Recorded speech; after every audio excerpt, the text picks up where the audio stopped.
Tell me when you're bringing us back. This commercial break should be over soon here. Bring us back.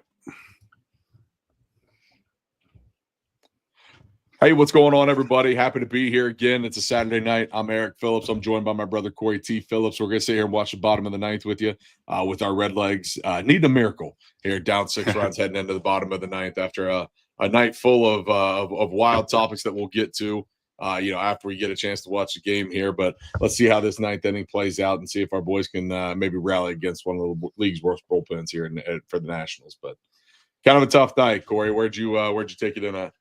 Yeah, tough night at the ballpark, man. Definitely the ups and downs of baseball. You feeling real good coming off of last night's win. Tyler Stevenson couldn't look better, and then kind of really struggled today. So definitely leaving the ballpark, well, starting the ninth inning at least with a little more of an easy feeling than we did yesterday. That's for sure.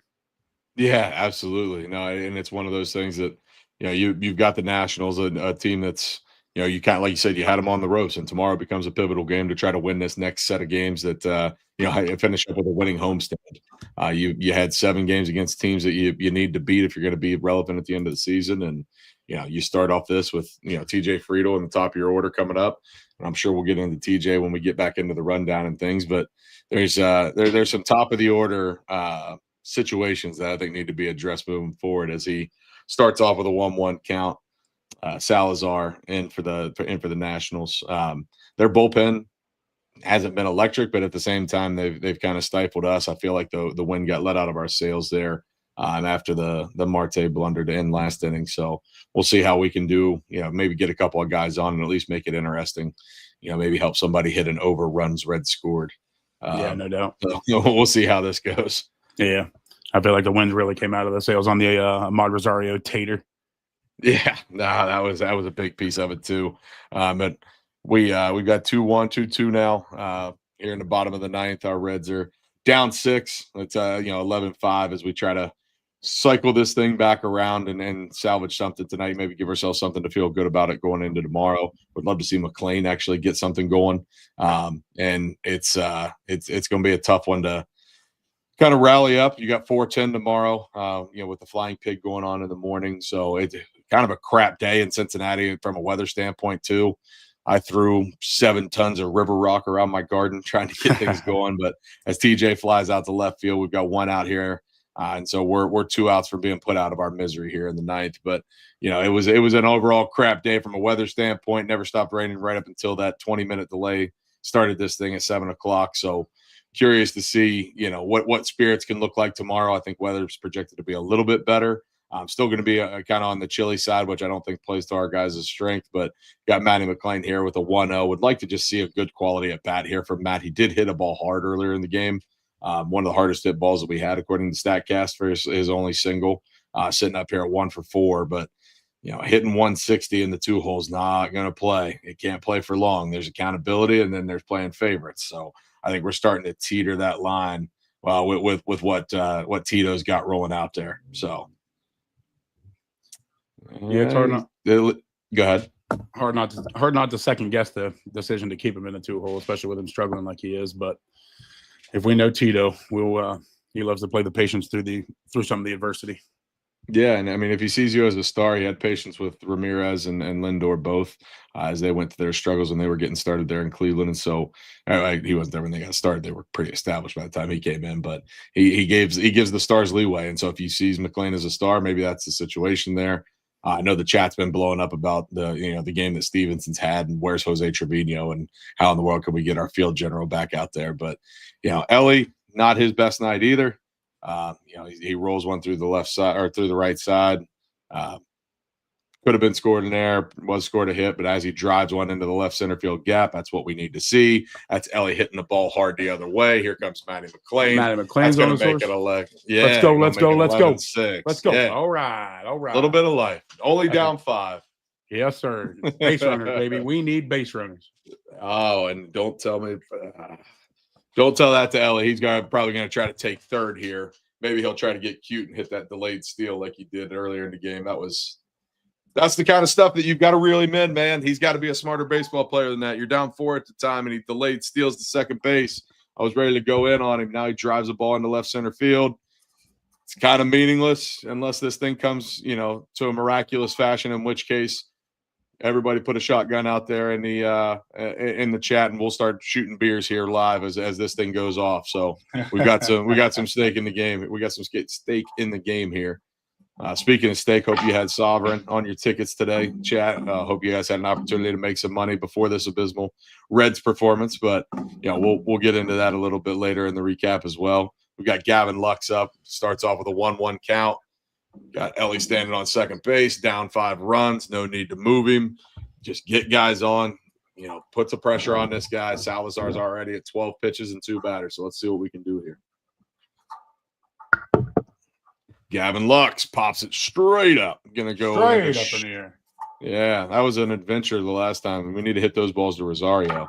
Yeah, I'm not sure what that seemed to work out pretty well. Yeah, I don't know if the rain was falling or what was going on, but oh boy, had the wobbly legs with that one going there. But that ball is caught. Now you've got 2 outs, down to your last out, down 5. After Lux should be Spencer Steer coming up. So I believe this one ends pretty quickly according to game day here, T. I think we might be a touch behind, but I think this one's going to wrap up right where it's at. Spencer Steer sees his first pitch. Goes right down Broadway. Doesn't jump on a fastball first pitch tonight like he did last night when I got all over him. Sitting with an 0-1 count, according to us, and where we're at in our streams. Now he drives one, hits a ball hard right at Abrams, and that's your ball game. Reds are going to lose this one 11-6. There's a lot to talk about tonight. A lot of mistakes from all over the field, the same way everybody contributed into the win last night. There's a lot of contributors to the loss tonight. We'll get into, our boy, Nick Lodolo, Ty Stevenson, Matt McClain. There's a lot of issues everywhere and a lot of blame to go around, but a lot of blunders and just an overall sloppy game here. So that's going to do it for us on this side. We're going to take a quick break, and then we'll be back on the other side, and we'll get into a box score recap and then get this thing going. High drive, left center field, racing back to the Laurel Bourgeois. The Reds are National League Central Division champions. In the air, left center field. Did he? He did! He did! Reds win! Win! Line to the right field. Genius, the first Red ever with 4 home runs in a game. Can you believe it? In the air, down the right field line. Doesn't have a chance. The Reds have won on a 3-run home run on opening day by Ramon Hernandez. A strike away and out away is Homer Bailey. Ground ball to third. Frazier gloves. Throw to first, and Homer Bailey, for the second time in his major league career, has tossed a no-hitter. Oh, are you kidding me? Holy Moses, the second player in major league history to hit 7 home runs in the first 10 games. In the air, and the Reds win. What a dream to get into the career of Jay Bruce. Hello and welcome into Chatterbox Reds. I'm Eric Phillips. I'm here with my brother Cory T. Phillips, and we are excited to give you a recap. Although the game that we're recapping wasn't quite as exciting. Our Cincinnati Red Legs lose 11-6. An overall, just a shaky night in the metropolis. So it was really tough for our Red Legs. A lot of blunders all over the field. We'll get into that. That'll be our first topic. Our second topic is going to be Nick Lodolo and the struggles that he faced this evening. Then we'll get into Tyler Stevenson. All that glitters is not gold after a 2-double performance last night and being our hero. A lot of issues from behind the plate. It didn't really come through with the stick at all either. So it's one of those, take one step forward, one step back with Tyler Stevenson. And then lastly, we'll get into Matt McClain and what this 2-hole is going to look like with a 160 batter going forward. But before that, I think we're going to get ourselves into a box score recap. Cory T, if you want to take it off. Yes, sir. Game number 34 from Great American Ballpark, Reds versus Nationals. We had Trevor Williams versus Nick Lodolo. A little bit of a rough start for Lodolo tonight, man. He started off rough in the first, and that started the scoring in the top of the first. Alex Call with the left, scoring C.J. Abrams to make it 1-0. It followed up by a Luis Garcia Jr. sac fly to the left, scoring James Woods. So starts us off 2-0 already in the first. But the Reds bounce right back in the bottom of the first inning on a Spencer Steer double to the left, scoring Elly and Frito, actually making it 2-2. So, and then later on, I think it was the second inning. Yeah, it was the second inning. Tyler Callahan records his first major league hit and his first major league RBI. Welcome to the show, Tyler Callahan. Scoring Jake. Yeah, he did. Scoring Jake Fraley was 99.3 miles an hour off the bat. It was a hard hit ball for sure. But that gave the Reds their one and only lead, I believe, for the night. That put us up 3-2. But the Nats got even in the fourth on an Ahmed Rosario line drive, making it 3-3. Ahmed Rosario would then make a night of it. He hit a 3-run tater in the sixth inning, pushing the Nats score to 6-3. Nathaniel Lowe would then follow it up with a base hit, scoring Woods, making it 7-3 Nationals, and the end of the night for Nick Lodolo. Wrapping up a really rough night for Lodolo. Stat line ended at 5.1 innings pitched, 10 hits, 7 runs, 6 of them were earned. 2 walks. The 2 walks ended up being hit by pitches, which is definitely not what you want, especially on 0-2 counts, and ended up with 4 strikeouts on the night. So not what we were looking for out of Nick Lodolo coming off of his best outing with the Rockies, but nonetheless, the Reds would get one back in the bottom half of the 6th inning on a Jake Fraley solo bomb. That's probably going to end up being our DSC drive or deep drive of the game. Jake Fraley hit a 376-foot solo home run coming 97 miles an hour off the bat, making it 7-4 Nationals. The Nationals would get that run back in the 7th on a safety squeeze that Zulueta elected to throw the ball to first rather than flip the ball to home, which I'm still kind of questioning a little bit. But that made it 8-4 Nationals, and they kind of really never looked back from there. The Reds were able to get a run back in the 8th. Spencer Steer scored on a Noel Marte pop-up that Ahmed Rosario lost in the lights, but the ball hit the ground, and Marte was then tagged out at second base on what we can consider to be questionable base running, to say the least. But that's neither here nor there. We'll get into that a little bit later. But the Nats were able to come back and pad the lead against Luis May. An RBI single from Nathan Lowe, making it 11-5 Nats. And we were able to score one more run just to make it a little bit more interesting, I guess. There in the bottom of the 9th, as Elly drives in Matt McClain on a double, 110 miles an hour off the bat, making 11-6 Nationals. And that's how your game would end up. 11-6 Nats, rough night at the ballpark. What do you think, E? Yeah, well, I'll start on a good note. We'll give this thing the old compliment sandwich. That's Elly hitting the ball over 110 or over 108 miles an hour for the first time since April 12th. And so we actually do see Elly De La Cruz hit a baseball hard. So that's really nice to see. But then the blunders in the middle of this game are so frustrating. And it came from everywhere. It wasn't just one person. Lodolo had mental lapses on the mound. McClain boots a ball that starts that 6th inning rally for them. Marte not running with intent. I mean, the fact that he was even going to challenge for second base gave it the opportunity there on the Ahmed Rosario drop fly ball. But that could have been 2 runs and a runner on first base as you're looking at that. Yosef Zulueta, I saw it a little bit differently. I don't know that it was a guaranteed play. He gets that thing with his glove side. If he attacks that from a different angle and is able to barehand it and get it to home, I think Tyler has a chance at tagging him out. But I think it's bang bang at best there. But to not even look that direction, I think is where the air comes from Yosef there, especially and they called it out on the broadcast that he tried at the pitch before. I mean, it's a safety squeeze. It's got to be in your head as to, oh man, what would I do if this bunt actually gets down? The very next pitch, he gets it down and he doesn't make the right decision. In a game when you're down 3 runs, the difference between 3 and 4, we all know is monumental, and that puts you down 8-4, and it seems like the game's over from there. Yeah, I think that's what gets us into our situation here. But our deep drive of the game is sponsored by Deep South Commodities. DSC is a leader in renewable commodities, biofuel production, specializing in used cooking oil collection, aggregation, and sales. Visit deepsouthcommodities.com for more information. And thanks, as always, to our friends at DSC. That deep drive is Jake Fraley's 376-foot home run with a 97.0 exit velocity. And so that is our Deep South Commodities deep drive of the game. Somebody's lying there. Either StatCast is wrong or the markings on the wall in the outfield are wrong, because he hit basically the 370 sign. I understand is the, I don't know if it's the launch angle cut or the downward trajectory, if that's what they get 6 feet from, but he hit that ball 370 feet. I saw it on the wall. All right. Well, he got the extra 6 feet from old boy trying to make the catch, and he hit it with his glove. So Extended it off. He got really close there. So it might have been a little bit of a windage from the glove right there. Yeah, and if you've ever sat on the other side of that wall right there in front row in the outfield, there's actually like the yellow and then a little bit of a lip, and then it's hard concrete, and that ball shot up off of his glove up into the stand. So yeah, it's one of those. It's 376 feet. It is the only home run the Reds hit tonight, but good to see Jake get Goodwood on the bat on a night where the ball was not flying out of GABP for us anyway. And it's one of those. I'd like to see them, start to play with a little bit more power, but tonight wasn't the night. Our topics tonight, like I said, the blunders and the mistakes made throughout the game.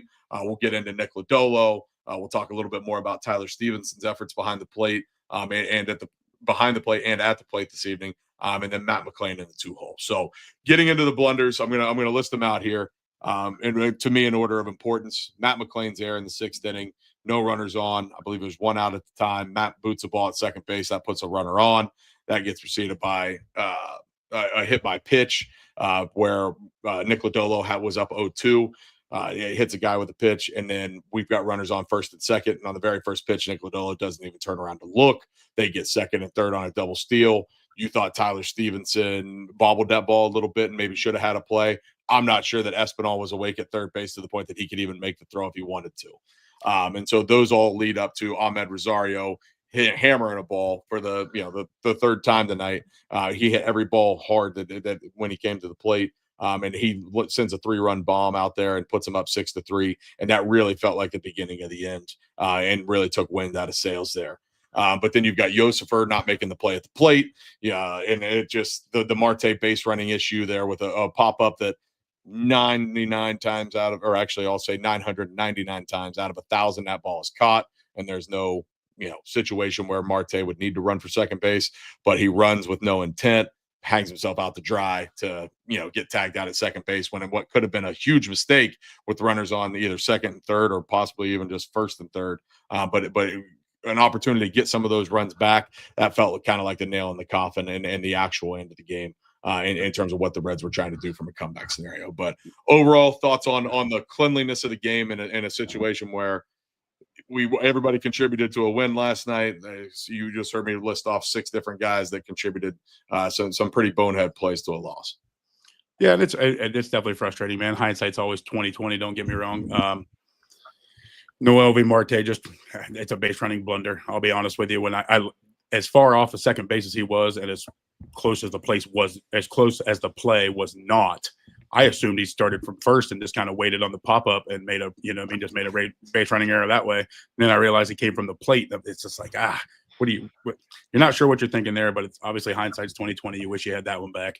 And speaking of the hindsight being 20/20, the base running aggression, I love living and dying with the aggression on the bases. Don't get me wrong, but hindsight being 20/20, sending Santiago Espinal there right before the Tyler Callahan single, that puts another run on. McClain then follows it up with a single later in the inning. That puts us at a 2-run lead. Might give us a little bit different complexion on the ball game. So, and then just the Elly getting caught on the strike him out, throw him out in the 7th. I understand it's the fastest man on the planet, but by the same token, you're giving up base runners when you're down 4 and 5 runs.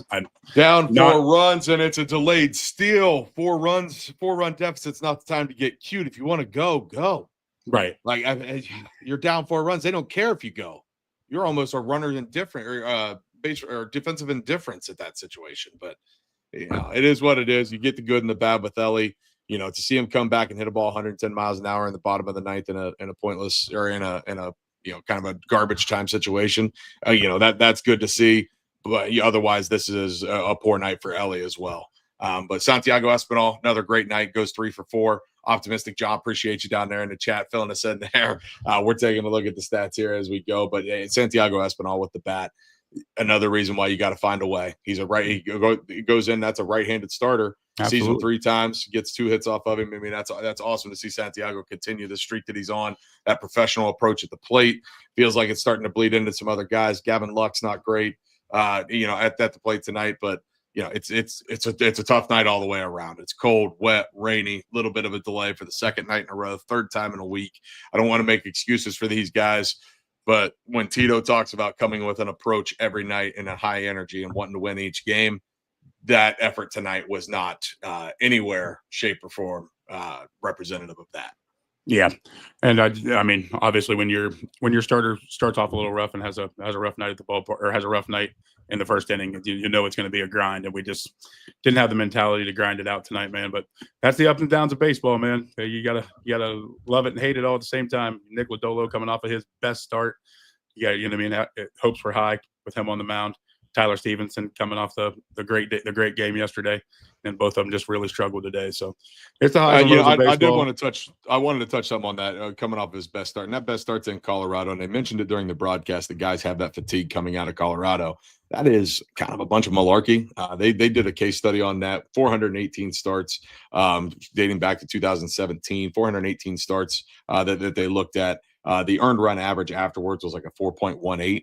Whereas for the rest of the season, guys that didn't start in Colorado, those same dudes that went in their next start was a 4.25. And so it's actually they threw better in their start after Colorado than their start coming in. And so you hear that the thin air fatigue and how your body recovers and things like that.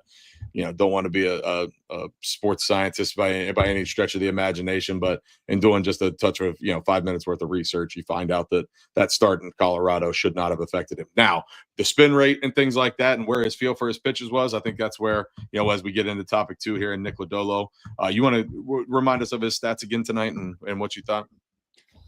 Lodolo stats? Yeah. Give me what was his final inning? Final stat line: 5 innings pitched, 10 hits, 7 runs, 6 of them were earned, the 2 walks, and then 4 strikeouts. So definitely not his best work at all by any stretch of imagination. He definitely had to grind through it. Was really struggling with the breaking ball there in the first inning. Was having trouble throwing strikes with it. But like you say, all he can hope for is the next better outing next time.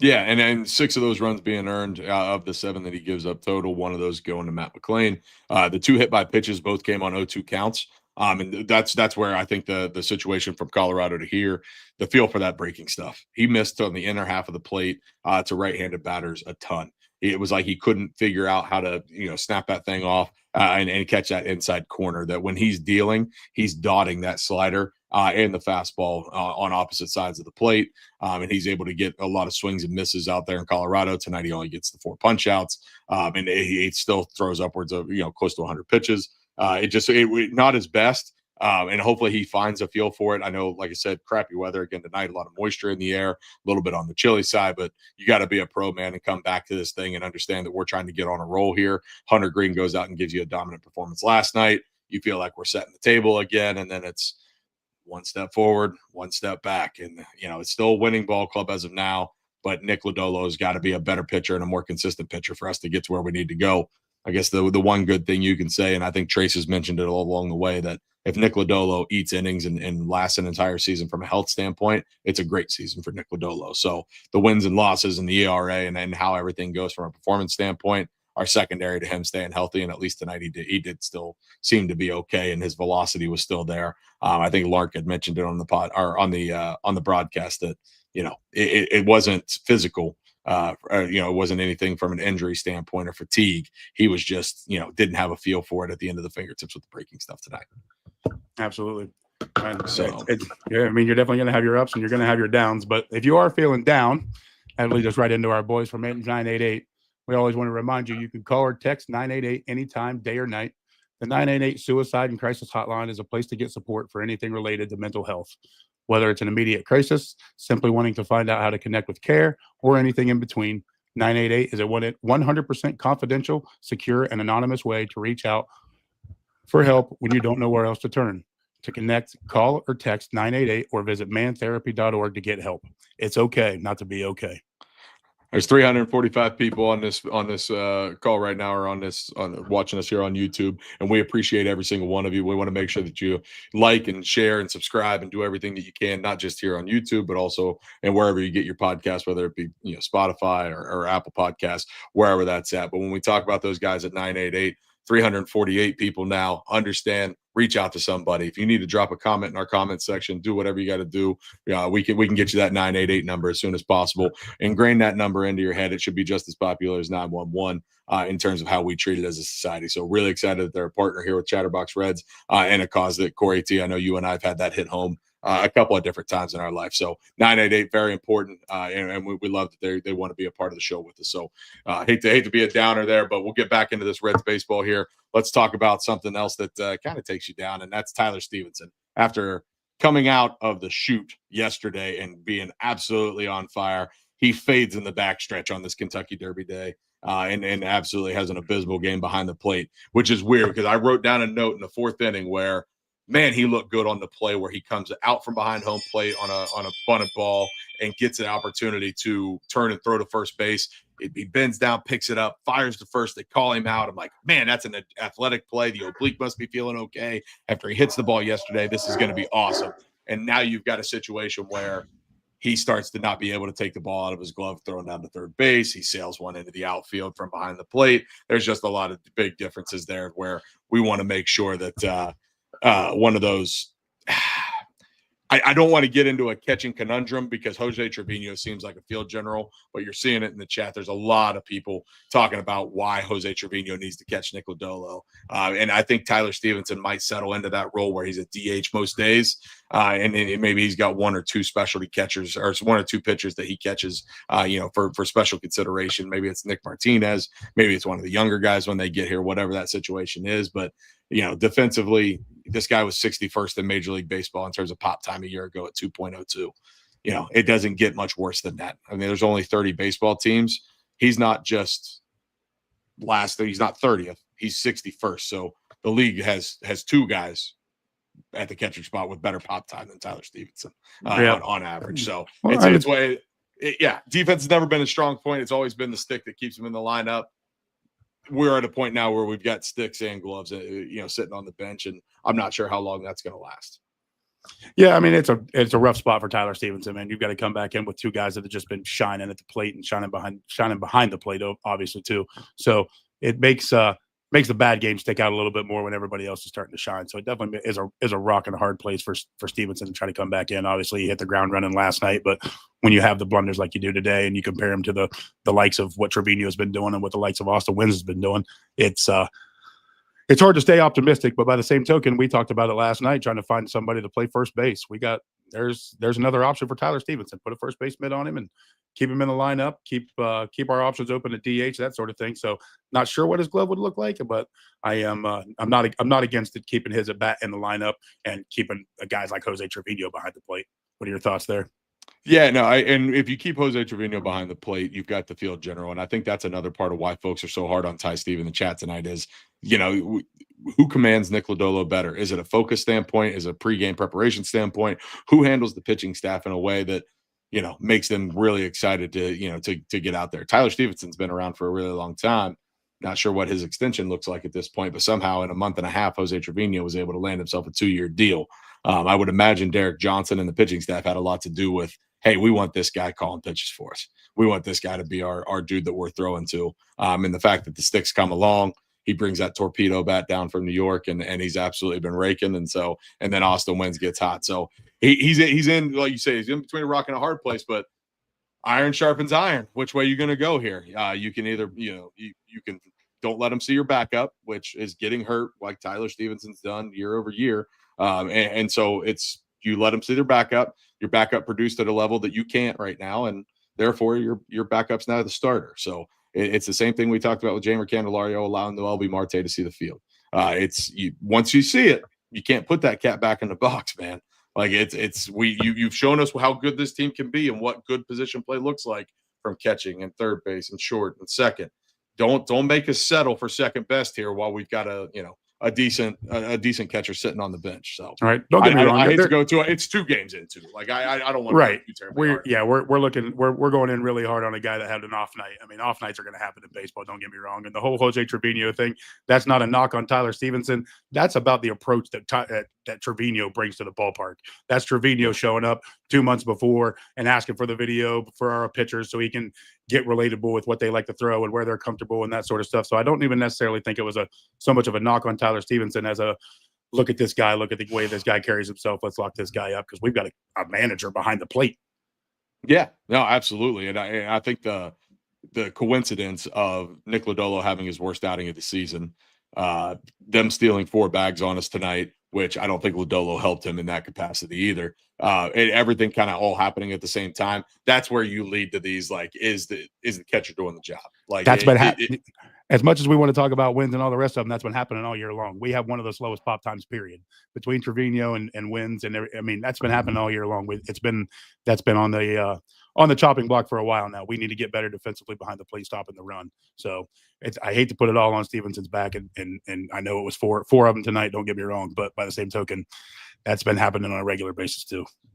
Yeah, no, that's understandable. And like I said, 2 games in, don't want to go too hard on Tyler Stevenson. He's going to settle in. Hopefully he's back in that DH role tomorrow, and gets an opportunity to come back against Gore, who's a tough left-handed pitcher. So you need your Tyler Stevenson, you need your Austin Hayes to get back and get healthy, because we have a lineup that could do damage against a left-handed pitcher, as opposed to what we were a year ago. But getting into our last topic here, Matty McClain's hitting 160, boots a ball tonight, does score a run there in the bottom half of the ninth, where we're in garbage time when Elly smokes a ball. But how long can you let a 160 hitter sit in the 2-hole and just automatically get to play second base every day? Like, that's the question. How valuable is defense, and how does Tito see him? Is he an all-star? Is he one of the guys that gets the longer leash because of he proved it for half a season? He's got the injury history. He's talked to Charlie. I read Charlie Goldsmith's article, and he talked about it's not injury related. He feels perfectly healthy, but since he's come back off that little IL stint he had at the beginning of the year, he starts on fire from opening day on, goes to the IL, and since he's been back, he's been abysmal at the plate. He feels like it's coming around. He did hit a ball, I think, over 100 mile an hour tonight with his only single, but he goes 1 for 4 with a walk and a hard hit ball. But it's the 2-hole. We need to start producing a little bit more. How you feel about that? I mean, I understand where you're coming from there. It'd be different if he's striking out and not putting the bat on the ball. My guy's he's still got good X velocity. Those balls are going to start finding holes eventually. I'm on the other end, especially after what we saw with Jake Fraley, because I was the guy. Send Jake Fraley back down. Fraley's not going to get right. The guy's garbage, and the next thing you know, he takes off on a tear, and we've got a solid right fielder because the guy's a good defender. I kind of feel like we're in the same boat with Matt McClain right now. We've just got how long do you let it go? I don't have an answer for that. Me personally, I let it go till he gets right. But by the same token, you're talking about a valuable spot in the lineup at the 2-hole when you've got guys like Santiago Espinal and Gavin Lux, and giving you solid at bats at every play. When those 1 and 2 holes are coming up more often than anybody else, I understand where you want your production from. But yeah, there's something to be said for patience. He's got the 5th most at bats on the team, and he served a little time on the disabled list. I mean, that tells you we're at 104 at bats. It's May, whether you want it to be or not. It's tomorrow's May the 4th be with you. Although Star Wars night was at the ballpark tonight, we're celebrating Cinco on Monday, man. It's not time to start thinking, do we have the right things in place? We're not in spring training anymore. It's time to get moving. We're a couple weeks removed from that IL stint. Things have to start picking up, because you're talking about a 2-hole hitter that's averaging as a 567 OPS. The average second baseman in Major League Baseball has a 700 OPS. And so when you talk about, like, where are we? We're not just, worse than what Matt McClain. It's not just Matt McClain struggling and he's not playing his best. He's playing below league average at this point. We say all you want about the defense, but tonight he boots a ball in a big spot. It wasn't even a big spot, but his boot led it to be a big spot. And then Ahmed Rosario absolutely smokes that ball to left field, and everybody in the ballpark knew it was gone from the time it left the bat. But we've got to get better. If you can get to major league average at second base, Elly continues to produce. I think where we're at is it's still a wait and see.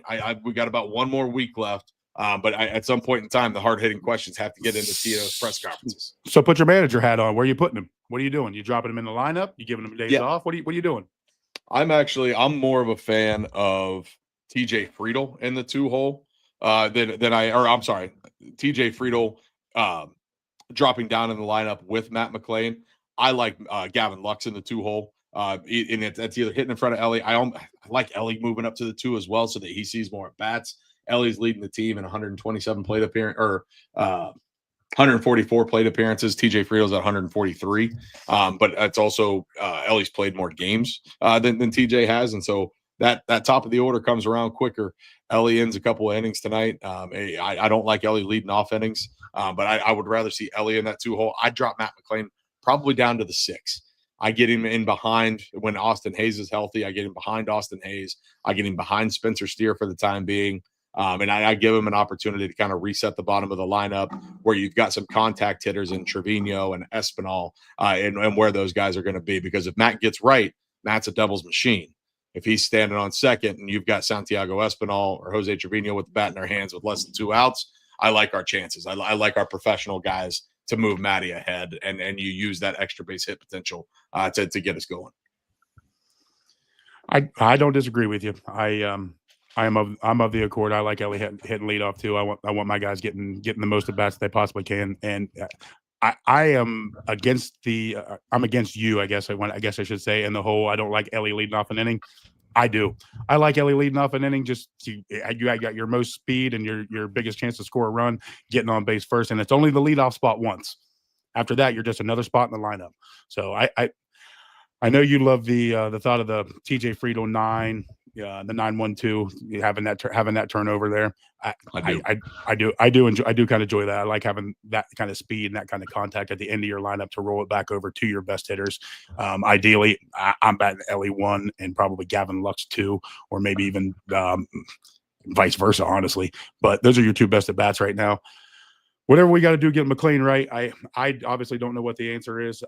I'm leaning more towards patience. I feel like he's going to get right. Some of those balls are going to start finding gaps, and once that happens, then the ball starts rolling from there. But like you say, we've got to get right. We're below average right now at second base, and we're below average in the 2 hole. So things like that can't continue to happen if you're going to have a winning ball club come September. Yeah, and we need a second superstar, right? I mean, you've had a lot of contributors over the last couple of weeks. When you get on this heater, the 5-game winning streak, or when you win a couple in a row coming out of the Cardinal series in the first game of this Nats series, Tyler Stevenson steps up. Tonight, Tyler Callahan looks like he delivers a big blow that's going to give us the opportunity to run away with the game. You've got Jake Fraley starting to hit the ball well. TJ Friedel's contributed. Elly's contributed. Everybody seems to be in on this game except for Matt McClain. And so at some point in time, you need that second superstar to come up with Elly. You need that guy to protect Elly, not just behind him, but also in front of him. If Matt McClain is the Matt McClain that he can be, and he's hitting in front of Elly and Austin Hayes is right behind him, Elly's going to see more pitches, and we're going to start to see the ball leave the yard at a higher rate. But until then, how afraid are you to pitch to Matt McClain, and how afraid are you to pitch to like Gavin Lux tonight? Gavin Lux is a great professional hitter. I don't know that he's hitting for the power that we need in terms of like clearing the bases. I don't know that the extra base hits and things like that are there. Roster management, it is what it is. I mean, I think a lot of people are going to say that, the order doesn't matter. You got to go out and play, and it's 9-on-9 regardless of how you slice it. But I would like to see us build to something and roll on this train of accountability. There's a lot of blame to go around tonight, but I feel like there's been a lot of blame building up behind the second baseman, and Matty McClain's got to start coming to the ballpark with a different mindset at the plate, start producing somewhere, hit the ball out of the ballpark. The average could be what it is if you're getting a lot of extra base hits, but where we're at right now doesn't work. And I feel like it's the leading contributor as to why we're not winning ball games when we do take it on the chin. So still 18-16, still a very good baseball team. The Brewers do get beat again tonight by the Cubs. I believe the Cardinals were rained out. I'm still looking. Pirates are 2-1, get beat 2-1, and so the Cubs continue to build their lead here in the Central. I believe that puts them ahead at 3 games.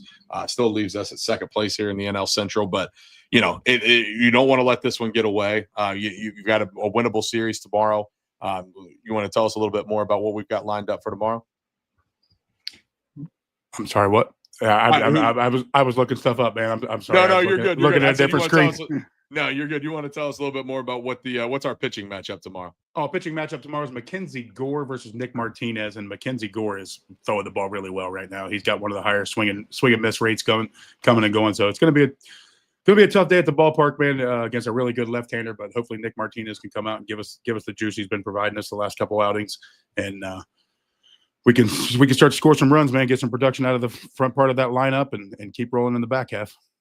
Yeah, and if you do, I mean, you've got a big hook coming in, Mackenzie Gore, right? I think the fastball's in the low to mid 90s, but that it's the big hook in the breaking ball that really can put you away and make you look silly. I would love to see us come up with a lot of right-handed bats tomorrow and work on pushing the ball the other way. I want to see Elly hit a ball through the gap between first and second. I want to see Gavin Lux maybe take a day off. I want to see Tyler Stevenson push the ball the other way. Trevino, Espinal. I want to see good at bats and maybe get him out of there in the fifth inning. See enough pitches, work him around, foul some things off, and do scratch, fight, and claw, because you're going to need some runs. And although you may not get them early, but Nick Martinez is going to be Nick Martinez. Are we going to get bullpen guy, or are we going to get I'm here to be a starter and nobody's taking my spot, Nick? Because it's been kind of Jekyll and Hyde with him throughout the season. But I do want to see what these guys can do, and I would like to see just a better approach at the plate tomorrow against a left-handed pitcher. I think it's a game that is still winnable, not nearly as winnable as tonight. The Reds were minus 160 on the money line before this game started, and you've got a significant pitching advantage, Lodolo, over Trevor Williams, and to lose that game the way that you did in such an ugly fashion, kind of it stings a little bit. We need to get right tomorrow, because then you got an opportunity to go up and take a sweep against the White Sox and continue this, get this thing going. Don't forget, tomorrow is a 4:10 start. Very weird time for a home Sunday game, but it is a 4:10 start because the Flying Pig Marathon's in downtown tomorrow. Where could they get tickets if they did want to get tickets? Yeah, so Game Time's the official ticketing partner of Chatterbox Sports, and I love getting them. I'm going to take a look right here. I'm going to do everything but buy. Tickets did go up from yesterday. I believe last night I told you they were $10 for Sunday. Now they're $31. So they do rise. They ebb and flow with the game. And as demand picks up, I think a lot of folks have sat through some rain and figured they'd just come down on Sunday, or they're sticking around for after the marathon, but tickets have been gobbled up. You can get into the ballpark. Actually, never mind. I take that back. You can get into the ballpark for as cheap as $16 tomorrow, and that's sitting in the lower level if you're looking for a pair of tickets. I love what they do. They're all in pricing, shows you the total with fees before checking out. They have panoramic seat views in the app, event cancellation protection, automatic full refunds for events that are canceled and not rescheduled. The lowest price guarantee, or Game Time will credit you 110% of the difference. Take the guesswork out of buying tickets with Game Time. Download the Game Time app. Create an account, use the code CBOX for $20 off your first purchase. Terms do apply. Again, create an account and hit the redeem code CBOX for $20 off. So if you wanted to go down, snag a pair of tickets, if it's your first time using Game Time, you're going to get that opportunity to go in, maybe buy a nicer seat, knowing that you got $20 to the good and your name to use on those tickets for tomorrow. Send these guys out with the winner, get some atmosphere in that ballpark. I think I am actually going to make the trip down. Weather looks a little bit better. I think we're going to see some rain in the morning, so those marathoners will be a little, looking like drowned rats coming back in. But I think it's going to be a lot of fun. I think Nick Martinez can be that guy that kind of stops this little bit of a slide and poor play. I hope they come out a little bit sharper tomorrow and we finish this thing off with a bang. Another winning homestand. I love the idea of carrying 3 winning pods and out to Chicago with us. So whatever we got to do to get that done. If you have a chance, get on Game Time, snag some tickets. I'll see you down at the ballpark tomorrow. But other than that, Reds lose 11-6. Hate to see it, but it puts us at 18-16. We are still a winning baseball team here in Cincinnati. If you told me that on Cinco de Mayo or on May the 4th be with you, the Cincinnati Reds would have a winning record, sign me up. I'm all there for it. Hopefully a better effort out of our boys tomorrow. Mackenzie Gore versus Nick Martinez starting at 4:10. Corey T, you got anything else for everybody? As always, go Reds.